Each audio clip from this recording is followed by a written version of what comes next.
BRICS സന്ദർശനവുമായി ബന്ധപ്പെട്ട് 2 നാഴികക്കല്ലുകളാണ് India പൂർത്തീകരിക്കേണ്ടത്. ഒന്ന്, റഷ്യയുമായിട്ടുള്ള സഹകരണം സമാനതകളില്ലാത്ത രീതിയിൽ വർദ്ധിപ്പിക്കേണ്ടതായുണ്ട്. ഇറാനും റഷ്യയും തമ്മിലുള്ള ഒരു നീക്കം, സഖ്യത്തിൻ്റെ ഉഭയകക്ഷി ചർച്ചയിൽ ഇന്ത്യ കൂടി ഉൾപ്പെടുന്ന ഒരു പുതിയ പാക്റ്റിലേക്ക് പോകാൻ കഴിയുമോ എന്ന സാധ്യതകളാണ് ഡോക്ടർ എസ് ജയശങ്കർ നോക്കുന്നത്. ഇവിടെ ഡിപ്ലോമസിയുടെ കാര്യത്തിൽ ചില കാര്യങ്ങളിലൊക്കെ നരേന്ദ്രമോദി സർക്കാർ എടുക്കുന്ന തീരുമാനങ്ങൾ പലപ്പോഴും ദീർഘവീക്ഷണത്തോടെയല്ല എന്ന് ഡിപ്ലോമാറ്റുകൾ പറയുന്നത് എന്തുകൊണ്ടാണ്? ഡിപ്ലോമാറ്റുകൾ കൃത്യമായി മനസ്സിലാക്കുന്നുണ്ട്, റഷ്യയും ഇറാനും ഈ നൂറ്റാണ്ടിലെ ഏറ്റവും വലിയ ശക്തിയായി പരിണമിക്കാൻ പോവുകയാണ്.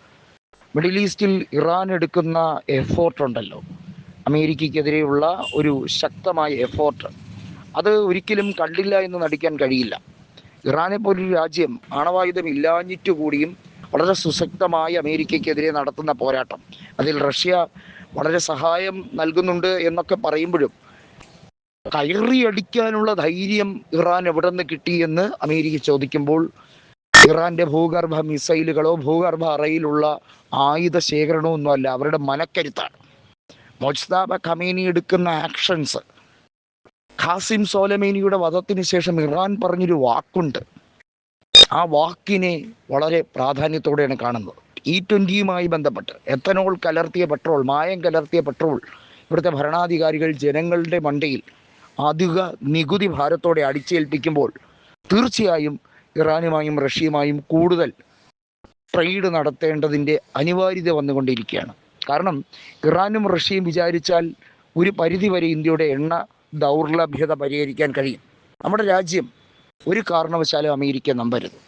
അമേരിക്കയുമായി ഒരു ടേംസ് ആൻഡ് കണ്ടീഷനിലേക്ക് എത്തിച്ചേർന്നാൽ സ്വാഭാവികമായും അത് ഡയറക്ട്ലി ഓർ ഇൻഡയറക്ട്ലി ഇറാനെയും റഷ്യയും പ്രതികൂലമായി ബാധിക്കുന്ന സാഹചര്യം ഉണ്ടാകും. അത് ഭാവിയിൽ ദോഷം ചെയ്യും. അതുകൊണ്ട് തന്നെ മുന്നോട്ട് പോകുന്ന ഓരോ ദിവസങ്ങളിലും ഇറാനും റഷ്യയും എടുക്കുന്ന തീരുമാനങ്ങൾ ഓരോന്നും സശ്രദ്ധം വീക്ഷിച്ചുകൊണ്ട് തന്നെയായിരിക്കണം നീങ്ങേണ്ടത്.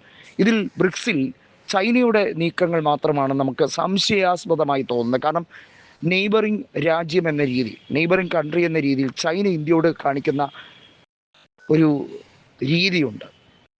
ഗാൽവാൻ താഴ്വരയിൽ നടന്ന സംഘടനകളൊക്കെ, ക്രൂരമായിട്ടുള്ള കൊലപാതകങ്ങൾ ഉൾപ്പെടെയുള്ള കാര്യങ്ങൾ ചൈനയുടെ അധിനിവേശം നടത്തുന്നതിൻ്റെ ഭാഗമായി ചെയ്തതൊന്നും അംഗീകരിക്കാൻ കഴിയുന്നത്.